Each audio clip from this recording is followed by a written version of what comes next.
ने बिहार में एक नई गारंटी दी है।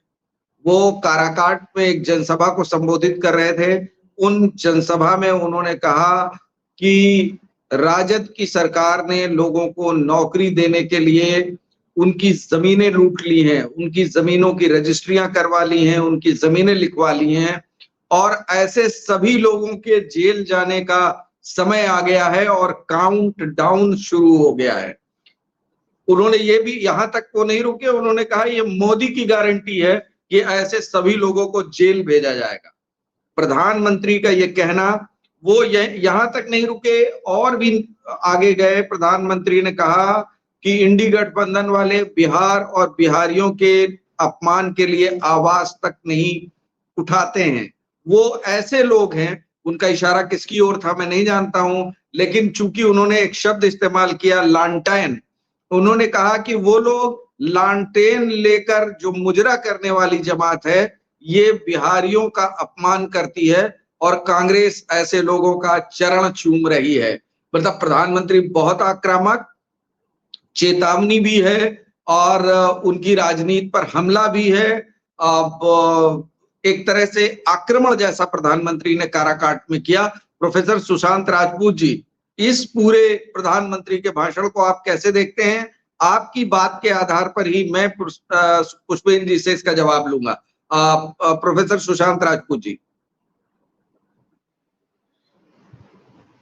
आवाज बंद है। स्वतंत्र है परवेश जी, आप जैसे चाहें वैसे जवाब लें, लेकिन दो लोग कभी एक नहीं होते, अलग अलग होते हैं, सबकी विचारधारा अलग अलग होती है। वो हर वक्त हर जगह मैच नहीं कर सकती, बड़ा मुश्किल कठिन कार्य है। एनीवेज, मुद्दे पे आता हूं। मैंने आपसे कहा था मोदी जी के 3 टॉपिक आए थे सामने कि भाई अब यहाँ तक हम दोबारा पहुंच गए, तो वो कह रहे थे मैं पीओ के ले आऊंगा। ठीक है, लेटेस्ट उनका पंजाब में भाषण था, उन्होंने कहा जी पंजाब को ड्रग का अड्डा बना दिया अरविंद केजरीवाल ने, मुझे एक मौका दो तो फिर सभी सब जेल में होंगे। अब वो बिहार पहुंच के कह रहे हैं कि ये लोगों की जमीन लिखवा ली है आरजेडी पार्टी वालों ने नौकरी देने के नाम पे, इन सबको मैं जेल में डालूंगा। ये सबरी जेल मोदी जी ने, मैंने आपसे वही कहा था कि मोदी जी की जो स्थिति है, मैं स्ट्रेटेजिक पॉइंट ऑफ व्यू से देख रहा हूं उसको, और संत की फिलॉसफी को पढ़ के उससे रिलेट करने की कोशिश कर रहा हूं। तो मोदी जी की फिलॉसफी, जैसा कि मैंने आपको बताया था, बिल्कुल उस तैयारी के बिना जंग के मैदान में उतरे जनरल जैसी है, seeking victory after entering the battlefield. संत ने एक और कहावत कही है, if you know your enemy and no yourself, you need not fear it 100 battles. अगर आप अपने दुश्मन को जानते हैं और अपने आप को जानते हैं, तो आपको 100 युद्धों में परिणाम से आप निश्चिंत हो जाइए, परिणाम की चिंता करने की आपको आवश्यकता नहीं है। तो मोदी जी का जो पल पल पे स्ट्रेटेजी टैक्टिक्स बदल रही है, स्ट्रेटेजी बदल रही है पल पल पे।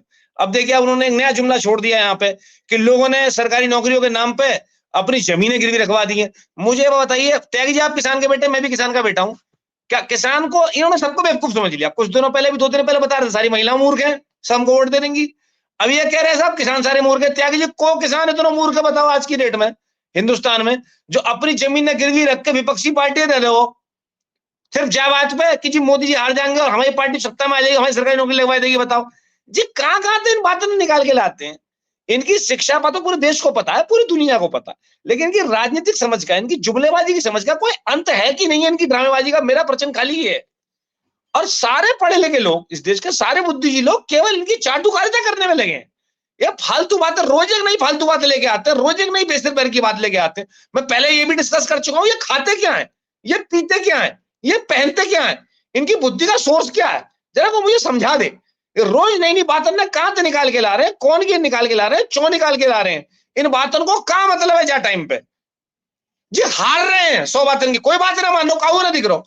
जो राजा जनता के बीच में अपने प्रेम को खो चुका हो, जनता से अपने कनेक्शन को खो चुका हो, जिसका जनता के रोजगार से कोई मतलब ना हो, किसानों से कोई मतलब ना हो, विद्यार्थियों से कोई मतलब ना हो, महिलाओं से कोई मतलब ना हो, सवर्णों से कोई मतलब ना हो, कोर वोटर से कोई मतलब ना हो, बाहर राजा पहले से लड़ाई खो चुका है। अब जी जंग के मैदान में जाके अपने पैसा, जो डकैती मार के इन्होंने जो 22 लाख करोड़ के घोटाला लगा पैसा कमाए, पैसा के दम पे, है ना, उन उद्योगपति के दम पे, इनकी जो 3D पार्टियां सबरी खड़ी है, शासन प्रशासन, चुनाव आयोग, सुप्रीम कोर्ट, इन सब के दम पे जहाँ चुनाव जीतने की कोशिश कर रहे हैं, जहाँ चुनाव है इन सब चीजों के मतलब पे जीत ना पाएंगे जहाँ जन्म में। प्रोफेसर पुष्पेंद्र